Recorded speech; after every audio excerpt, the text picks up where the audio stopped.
People find it hard to believe that I wanted to be a garbage man. When I was a kid, I thought it would be the most wonderful thing in the world to ride on the outside of a garbage truck, holding on to it with all my might. At the time, I was still at the age where my parents forbade me to stick my head or arms out of the car window. Riding with your whole body on the outside of the car, wow. It's safe to say I never grew out of that supposed thrill. To say I wasn't popular in high school would be an understatement. There were some group activities that involved both boys and girls, but I was never with a girl. One day in the cafeteria, Connie Jeffers, prom queen and head cheerleader, came over to my table. "Hey, Wayne, doing anything Friday night?" I looked around and saw a group of girls watching and giggling. I realized what was going on. At first, I played along. "No, why?" "I need a date for a party at Mary Lou's house. Could you take me?" "What's wrong with Roger? Did his ego make his head explode?" She laughed faintly. "No, I just want to go with someone else." "Well, I'm different, that's for sure." "Great. So will you pick me up at 7 o'clock? "Hell no. Connie, I guess it's kind of like sorority hazing. You pretend to date the ugliest guy in school and then make fun of him in front of your friends. Thanks, but no thanks." You could tell by the look on her face that she was caught, but she tried to bluff. "No, I just thought you were. An interesting guy I'd like to get to know better." I knew it was bullshit. I was tired of the jokes, pranks, and bullying I was subjected to. It was time for a little payback. In a loud voice that everyone could hear, I shouted, "I don't care if you give me another spanking or not. I'm not taking you to the party."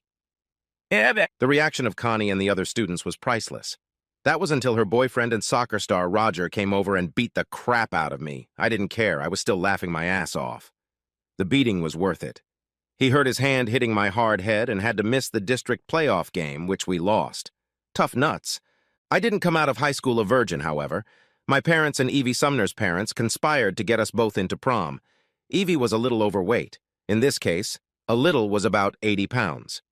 The nice thing about her weight was that most of it came from her breasts. Her face was freckled, pimply, and round. Her red hair was impossible to tame. Bowing to bribes and threats, I agreed to go to the prom. After the obligatory pictures at each other's houses, Evie informed me that she planned to lose her virginity that night. I was fine with that. I had 2 paper bags on hand, one for each of us. For 2 people with no real experience with sex, we did well. But after a few finishes from each of us, she started calling out the names of the kids we were going to have when we got married. Several weeks of apologizing for breaking Evie's heart followed my "holy shit, you're talking" reaction to her mention of marriage. I never got good grades in school. I wasn't an outstanding athlete. I had no musical talent. None of the rare part-time jobs I got were of interest. My parents told me only one thing: join the army, learn a trade. So I went. I learned a craft. 2 years later, I left the army trained to kill bad guys. Yes, I was a groundstone mason. The positive qualities on my resume were that I could follow orders and live in shitty conditions. I wonder why not many job offers came in. That was the last time I listened to my parents' advice. I learned to rely on my instincts. Not the most reliable philosophy, but it suited me personally. The lack of job opportunities didn't bother me because all I wanted to do was be a garbage man. The requirements were to have a high school diploma or GED, be at least 18 years old, not use drugs, pass a criminal background check, and be strong enough to throw 25 pounds of trash into a truck. A lot of people had those qualities, but because of the extra perks I got for being a veteran, I got the job. After all, my Army career was worth something. For 30 years, I worked as a garbage man for the city, and I loved it. In the last few years, I became a driver, and my truck had one of those robotic arms that picked up trash cans and unloaded the contents into the truck. It saved the city from having to pay 2 or more people per truck. But it wasn't as much fun for me. I even liked that sometimes the trash would spill out of the bins, and I could get out of the car and throw the trash away myself. Odor. I bet that's what you were wondering. I wish I could say I was born with a poor sense of smell and it didn't bother me. Well, I can smell just fine. I'm just used to it. It's amazing what a person can learn to tolerate. I also had to learn that other people weren't used to the smell, and I had to be careful around civilians. My parents at least let me live in their house for a while, But they were happy when I had enough money to build my own house with a dirty room next to the side door entrance from the garage. I even had a separate washer and dryer for work clothes and another for civilian clothes. I had gone through several washers and dryers for work clothes over the years. While I also had plenty of cleaning, washing, and body odor products, some people always seemed to have a bad odor. I don't know. Maybe I just assumed they felt that way by looking down on me. To be honest, there were other reasons to shun me. I was physically fit, but they said I looked like I'd been beaten with an ugly stick. The best compliment I ever received was, "He's so ugly, he's adorable." Kind of like a bulldog. My mother and father were pretty humble. My sister inherited the good traits of both my parents. I inherited bad looks from both of them. Even if I managed to talk to someone, usually the question, "What do you do for a living?" didn't last long. I could come up with something like, "used materials disposal engineer." But if someone didn't like the fact that I was a garbage man, the hell with it. Naturally, I didn't have many dates, much less girlfriends. But I was single, so I did ask girls out from time to time. My favorite response to the usual, "Why would I date a garbage man?" excuse was, "Well, I know how to take out the trash, so I thought I'd ask you out." A good line for a laugh, but not good for dating. I didn't have many vices, so I was able to save money pretty quickly. My money was used to fund my personal life and also to prepare for retirement. Yes, I was paying for love. Since I was frugal rather than picky, I tended to choose cheap crack whores and hookers. Being ugly myself, I didn't much care what their faces looked like. I got more than my share of sexually transmitted diseases, but figured that was part of the price for cheap sex. Eventually, I became immune to antibiotics and had to clean up my act. For most of my adult life, however, I was known as Wayne V.D. Stallings. That's when I started saving up for a sex vacation. I traveled to foreign countries where prostitution was legal and somewhat controlled by the government. Although the cost was higher than street girls in the U.S., the class of prostitutes I found were usually at the level of escorts in the U.S. By staying with the same girl for a period of time, I learned to promise that I would come to this country again soon. As a result, these women were eager to teach me what they liked about lovemaking. I was a fast learner. Retirement in a country like Costa Rica, where hired women were beautiful, talented, and cheap, was not a bad option. The only problem was that the typical prostitute was looking for a rich American man to support herself and her extended family. I suggest you get a vasectomy before traveling. I was 51 when I retired with a full pension and medical benefits. What the heck is a 51-year-old retiree to do? There was no one my age to play with. I even considered taking up golf, but 3 broken clubs and 24 lost balls later fell away. I've always been a loner, partly because of my profession and partly because I'm used to it. My decision on what to do in my spare time was to mix what I enjoyed most in the military, namely shooting, with my chosen vocation, garbage. How do shooting and garbage go together? Can you say rats and coyotes? The city sanitation department I worked for allowed me to come in and kill as many rats and coyotes as I wanted, as long as it was after hours at a garbage dump. I had to get permission from the police chief because technically I was going to discharge my firearm within the city limits. He required me to take a course in safe firearms handling. No big deal. After getting my administrative blessing, I bought myself a .22 rifle with a night sight, night goggles, a folding chair, a flashlight, and a cooler. Oh yeah, and bug spray. The cooler would hold a 6-pack of beer, but I only took 3 at a time. After dark, I'd drive out in my old truck, the rest of the time I drove a Prius, that looked like it belonged in a junkyard, get my supplies, and sit down in a place where I could shoot and not worry about bullets flying outside the junkyard. I saw lots of rats, a few coyotes, and various other animals. By the time this story was written, I had killed almost 200 rats and 12 coyotes. I also killed a couple feral dogs that were probably escaped or discarded pets. I learned to cover my truck and myself so there was nothing reflective. This was not done for the animals, but for the people. I was surprised at how many people would stop at night and throw away trash so they wouldn't have to pay the $1.10 dumping fee. Sometimes I had fun with the women who came here illegally. I would attach a silencer to my rifle, a 2-liter bottle of Diet Mountain Dew and duct tape, and if I spotted rats, I would shoot behind them so the rats would run to the women. You should have heard the screams and yelps and seen them jumping up and down. Tell me, what TV show has such good entertainment? Every time I thought I had already seen it all, something new came along. One idiot teenager brought his girlfriend to prom night to make out. I think it was supposed to be a bet no one else has ever done that kind of thing. They didn't last long. I doubt he got anything from her that night other than vomit on the floor. Then again, maybe it was payback for having to take the girl his parents forced him to date. It had happened before. It doesn't matter. Now we come to the incident from which my story was born. I was sitting there, as usual, without much luck. It was about 2 o'clock in the morning. A big car pulled up. Most of the people came in pickup trucks, but there were quite a variety of cars. 2 women got out of the car and headed for the trunk, which had just opened.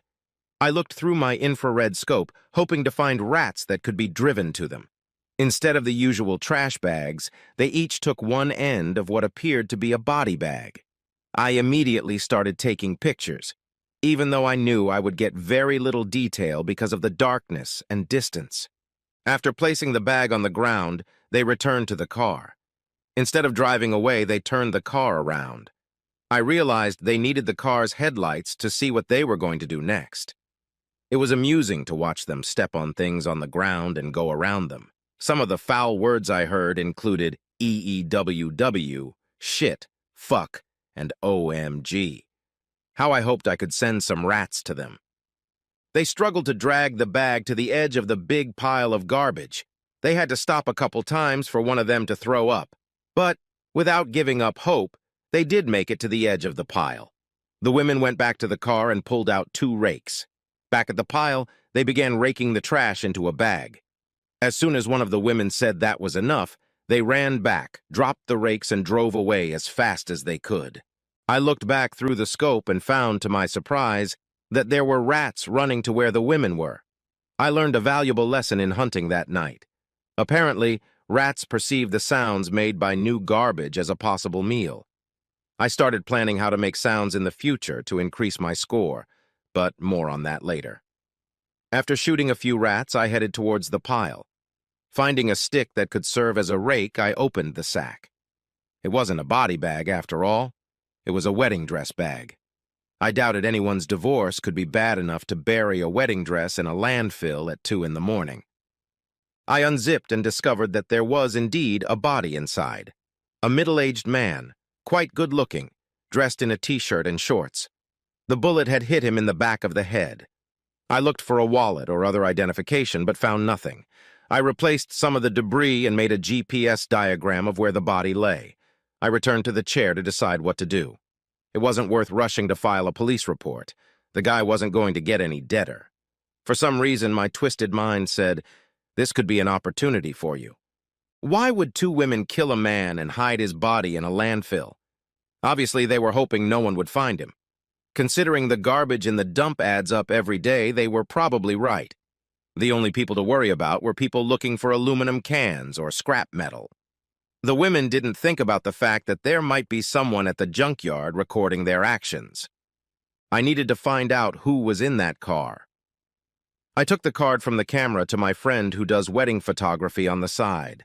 After showing him a picture of the license plate, I thought he would say it was impossible to tell what the numbers or letters were. Turns out it was all about the backlighting of the license plate. Instead of giving up, he said, "I've almost got it. Ah, there it is." He gave me the license plate number, and I gave him $50. I then took the license plate number to the police department, where I have several friends, including secretaries. To one of them, I said in passing that I had the license plate number of the car that had hit my car and flipped on its side, and I wanted to see if the driver would agree to pay without involving the insurance companies. I told my friend that I was afraid my insurance would go up in price or be canceled, even though I was not at fault for anything. No problem at all. I got Harper Mullen's name, address, and phone number. She even showed me the guy's driver's license with a picture. Another $50 well spent. Now I had the name of the deceased.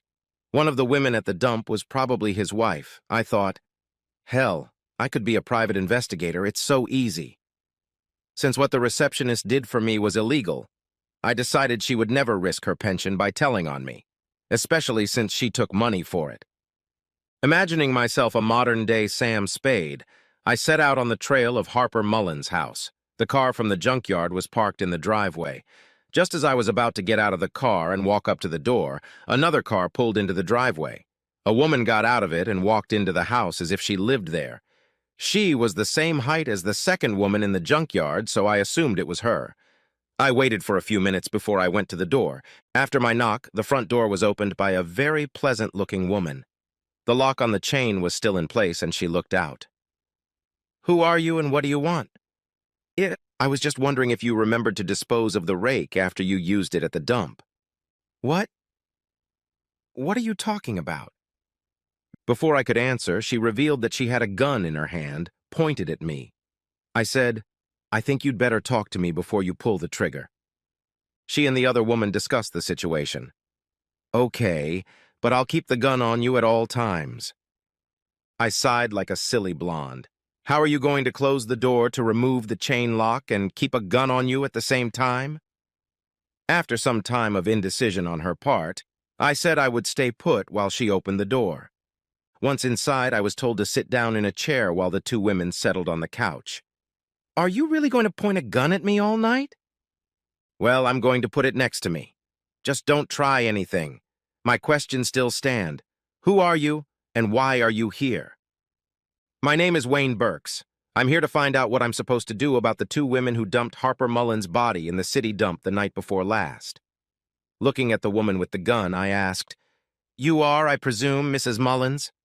Then looking at the other woman, I asked, "And I assume you're the one who threw up the most? What makes you think you have proof that something happened to my husband? And if it did, we had something to do with it. How about pictures of the two of you in a junkyard with a wedding dress bag with your dead husband inside? It was from the license plate that I guessed who you were." You reported it to the police?" "No. I wanted to find out what was behind it first. Some people deserve to die. I killed a few myself in Afghanistan. So if you can tell me a good story about why he should die and make it worthwhile for me, I might not have to report it." The other woman turned to Mrs. Mullins and said, "Hester, this is a ploy to get us to confess. Check it for a wire." I laughed. "Lady, you watch too many cop shows on TV. I already have enough evidence to put you both in jail. And before you make up your mind to take me out, I have 3 copies in the hands of different people who will release them if anything happens to me." This was a lie I expected them to believe. Hester looked at her friend. "Damn. So much for our fail-safe plan, June." Turning to me and assuming a dejected look, she asked, "Okay, asshole, what do you want? We don't have a lot of money and—" "I don't want money." This was one of those momentous decisions I made on the spot, mostly because I had 2 stunning-looking women in front of me. I knew, using my head on my shoulders, that they could kill me at any moment or put me in jail and ruin the rest of my life. There are only a couple things I need. First, I need a story. Hester pulled herself together. "My husband works as a salesman for a pharmaceutical company. He traveled around the towns in northern Ohio, visiting mostly doctors' offices. He was a charming man and very good at the job. I had long suspected that he was, shall we say, spreading his pollen to other flowers instead of his wife. Somehow he managed to convince me that he was sorry and would be faithful from now on. He kept insisting that we not have children yet, because with his traveling, he wouldn't be able to be around to help me raise the kids. After a few times, it got tiresome. I was beginning to wonder if I was better off with or without him when I opened the door one night and found June here." June's eyes were watering, but she said nothing. Hester continued. "June asked if Harper was here. When I said I was Mrs. Mullins, she asked if I meant the former Mrs. Mullins. I replied that I was still his wife. June said, 'He told me he was divorced.' I replied, 'I think we need to talk.'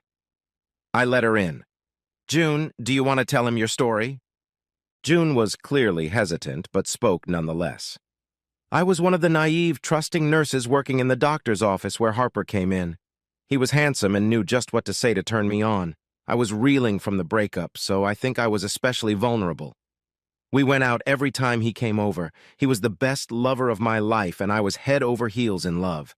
We got engaged. Silly me, I even went out and bought a wedding dress. I was so sure we were going to get married that I quit my nursing job and moved here to be closer to Harper until we were married. I was going to surprise him, but the surprise was just for me. When I found out he was still married, I felt so depressed I wanted to kill myself. Hester convinced me that if anyone needed to die, it was Harper. June and I talked, then cried, then got angry, then started plotting revenge. I think our hatred fueled each other. Divorce wouldn't stop him from ruining more women's lives. We tried to think of ways to intimidate him into obeying me and June. My obsession with revenge was limited to extortion. Hester took a few deep breaths before continuing. After a few shots of liquid courage, I ran into him in the backyard where he was grilling after returning from his last sales trip. He was such an arrogant asshole that he laughed at me and told me he was going to keep pleasuring as many women as he could. If I didn't like it, I should just shoot him. I put the gun to his head and it went off. After I called June, she came and helped. The shooting was in the backyard, so cleanup was pretty easy. Mostly just turned on the sprinklers. None of the neighbors seemed to notice anything, and we were surprised the police didn't come. June and I had a few drinks to decide what to do. We put it in June's wedding dress bag, which is about the size of a body bag. The dump seemed like the perfect place because there is more trash every day, and no one wants to dig through trash. It wasn't until I got home that I started to realize what we had done. I started to get scared. How are you going to explain his disappearance? I was already approaching it. According to the plan we had devised, I cleaned out all the bank accounts to make it look like Harper was out of town. June's father was getting ready to retire to Belize. We talked him into going earlier than planned, taking Harper's passport and buying a ticket in his name. I paid for the ticket and gave him some money for expenses. We drove to the airport in Harper's car and parked in the long-term parking lot. I work in a jewelry store and have a lot of experience in repairing tiny watches and gemstones. I was able to replace her father's picture with a picture of Harper. The TSA employees would have had to use a magnifying glass to notice how I had cut the photo field on Harper's passport. Her father would then get rid of Harper's passport and use his own if traveling out of the country. On the way back, they only use facial recognition at immigration. I waited a few days before filing a missing persons report. Not bad. Seems pretty reliable to me. Apparently, we only proved we were fools since you solved the case in 2 days. That's our whole story in a nutshell. What else do you need to decide whether or not to report us? I want to have sex with you. What, you rude pervert? Who do you think you are? I'm just a garbage man who holds the rest of your life in his hands. A garbage man? What do you mean by that? Do you do things other people don't want to do? No, I was actually picking up trash for the city. In fact, I used to pick up trash in this house. I'm retired now. For fun, I shoot rats and coyotes at night at the dump. I'm one of the few people who are used to the smell. Now, let's talk about sex. You expect us to have sex with you, so you'll promise not to report a murder. Don't you realize that if you report us, you're committing a crime? Yes, accessory to murder ex post facto. Minimum sentence is 5 to 10 years. It's worth the risk. June interjected. How many times do we have to have sex with you? Hester shrieked. June, you're not thinking of agreeing to have sex with that... this thing? I interjected into the conversation in a Tweety Bird voice. Oh, you've offended my little wings. You can tell by my looks that I haven't had any beautiful women like you two find me attractive. And my quick wit tends to only take me so far. I would like to improve my sex life. To your question about how many times, June, I answer, I don't know. You may not want to stop. Have you ever thought about that? No! Both women answered at the same time. I laughed. Okay, here's a suggestion. I'll have sex with each of you once a week for a few months. By then, we'll know a lot more about whether your plan has any leaks other than me. Then we'll discuss the terms again, assuming you don't end up in jail. And then I might not want to keep having sex with you. Have you ever thought about that?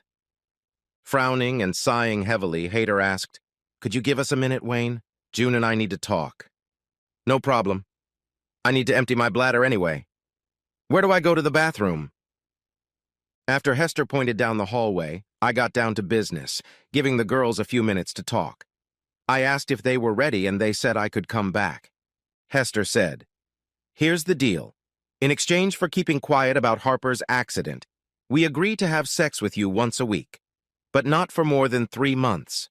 We have another demand. We need you to help June find and pay for an apartment until she finds a job and starts getting a paycheck.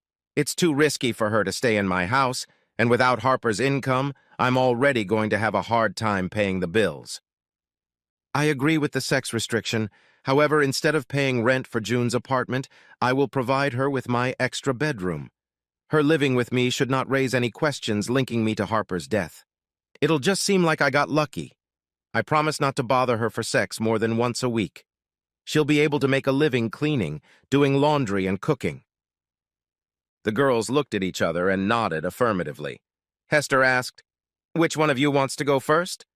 I replied, "You," meaning Hester. June asked me, "Do you want me to leave the room?" "No, I want you to watch." Heather agreed too. Hester told me to sit on the couch and take off my pants. I refused. Instead, I went to the kitchen where I saw wine. I brought 3 glasses and poured each of them a full glass. I asked the 2 girls to try to relax and think about the most romantic place they had ever been. I started and talked about Costa Rica, leaving out the part about getting sexual advice from prostitutes. I hoped they would find out soon enough. The stories ended about the same time as the wine glasses. Then I dimmed the lights. I then picked up my cell phone and selected one of my favorite playlists. The first one was Johnny Mathis and the great love song, Chances Are. I walked over to the couch and asked for Hester's hand.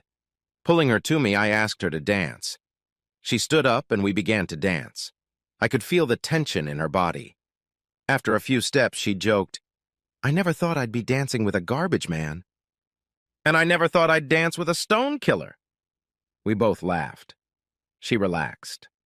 Soon she leaned her head on my shoulder and nestled her whole body against me.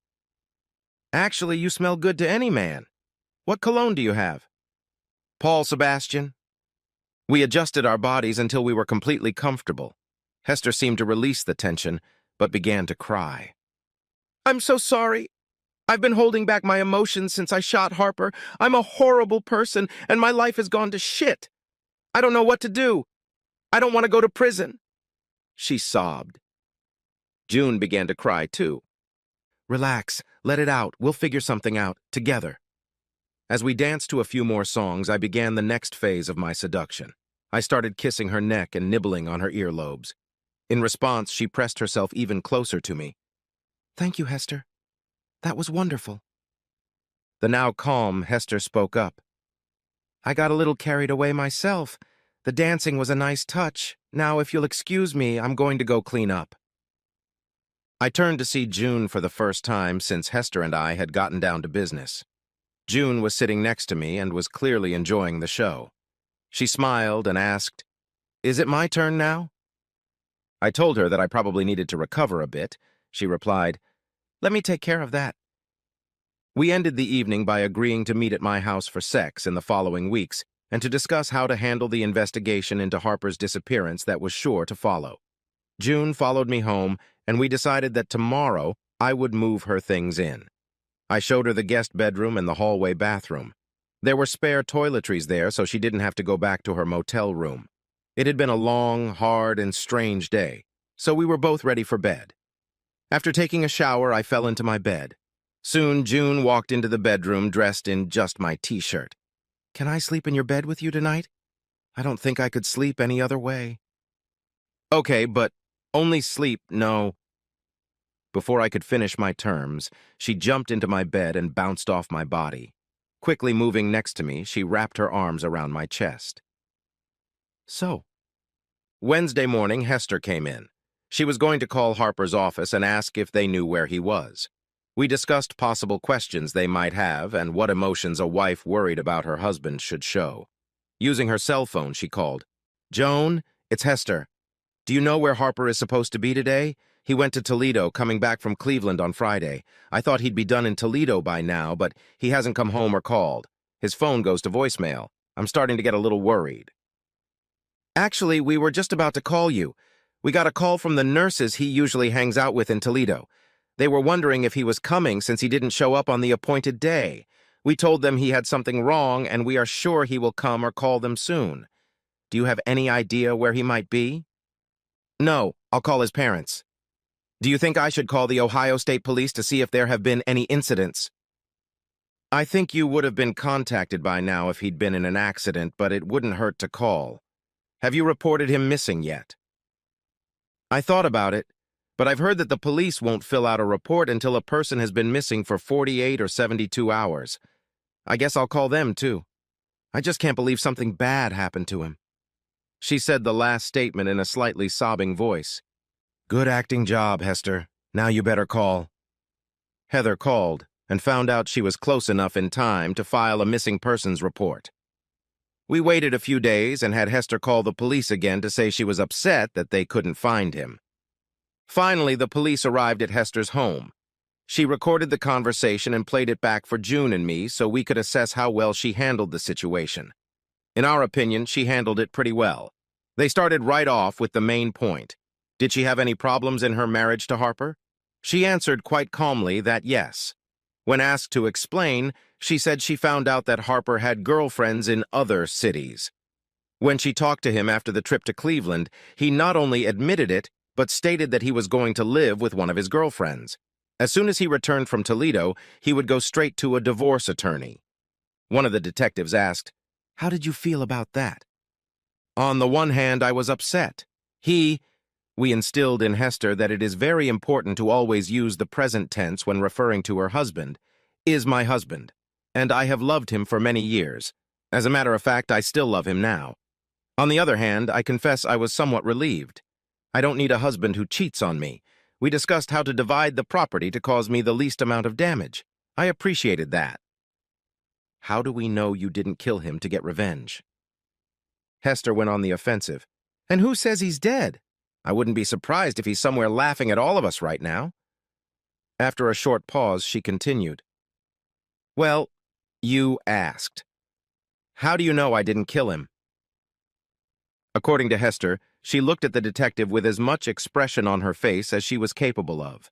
Then she replied, Let's see.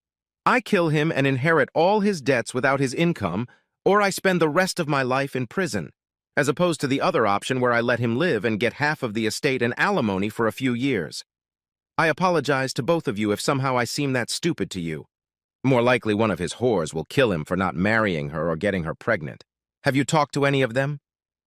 No. Do you have names? That's all. If you want names, do your damn job. If you want to arrest me, do it now. If not, get out. Okay, we're sorry we upset you. We're just trying to do our job. Hester later laughed that both detectives spent almost the entire time looking at her cleavage or between her legs. June and I advised her on what to wear. She criticized herself. I was stupid enough to do something for which I would probably be put in jail or an almshouse. It was several weeks before police learned that Harper was on the passenger lists for a flight to Belize. His car was found at the airport.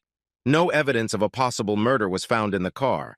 Although the police already had an inkling of Harper's whereabouts, a summons was issued to Hester's house to look for any evidence of foul play. She welcomed them warmly and even treated them to coffee. Her yard was combed by dogs, and several police officers looked for signs that something had been buried. The detectives thought they had found a major clue when they found traces of blood in the driveway between the house and the garage. When questioned, Hester simply showed them her leg with a scar that had scarred over. She explained that she had been taking out the trash, which contained broken glass. According to her, she mistakenly swung a garbage bag at her leg and cut it. Police took blood samples and tested them. It was her blood. There was no follow-up on Hester from the police. She was told that a message was sent to the Belize police asking them to keep an eye on Harper. His local case was probably placed in the cold case section. Time passed. Hester continued to work at the jewelry store. June found a job in a hospital emergency room. Shitty work, but it paid well. We made up a story that explained how June, Hester, and I became friends, well after Harper had disappeared. June and I were an unmarried couple who helped a friend. June and I went into a jewelry store ostensibly to get an engagement ring and befriended a salesgirl who had gone broke after her husband disappeared. Heather moved in with us. She continued to call the police every week with new news. Heather even visited Harper's parents and tearfully told them about his mysterious disappearance. Things were going surprisingly well in our house. The rule of only having sex once a week was quickly broken. June was proving to be very demanding in terms of sex. I had a hard time pleasing them both. I know the problem. Poor me. After a few months, a rift in our union began to appear. June stated that she needed more than I could give, especially if she had to share with Hester. She said she had met a male nurse at the hospital whom she wanted to get to know better. After seeing him for a couple months, June tearfully said goodbye. She took her bagless wedding dress with her. June's departure was like Hester and I releasing a chick into the wild. That left Hester and me. We sat down with a cup of coffee and discussed what's going to happen to us. I was so happy when Hester said, "I hate to say this, but I'm glad I won't have to share you with June anymore. Wayne, I'm sure you know that at first I thought I'd better not get involved with a garbage man. But you saved my life in so many ways. Maybe most importantly, you changed me as a person. You were considerate, kind, funny, generous, and caring. I know I love you, and I think I'm in love with you too. I want to stay with you." After a while, she smiled and continued, "Except when you go out to shoot rats." We continued to live together, mostly waiting until our one-year anniversary so Hester could file for divorce because she had been abandoned. He still had some assets, titled in his name only, that could help Hester in her situation. She lost her home to foreclosure for non-payment of the mortgage.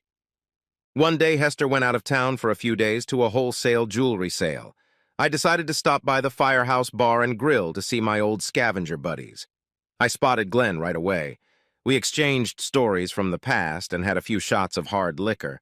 I asked how the city government and the Department of Sanitation felt about him. Glenn reported that the bureaucrats have become an even bigger pain in the ass than when I was still there. He said that some tree hugger had recently convinced the city council that piling garbage at a certain height increased the likelihood of toxic chemicals from the landfill leaking into bodies of water. So they had to bulldoze sections of L1, 10, and M1, 10 to level them. I felt my heart racing. There was a wedding dress lying on plot M4. "What other plots will be bulldozed?" We had to stop. "Why?" Glenn leaned toward me and whispered, "Don't tell anyone, but you won't believe what we found."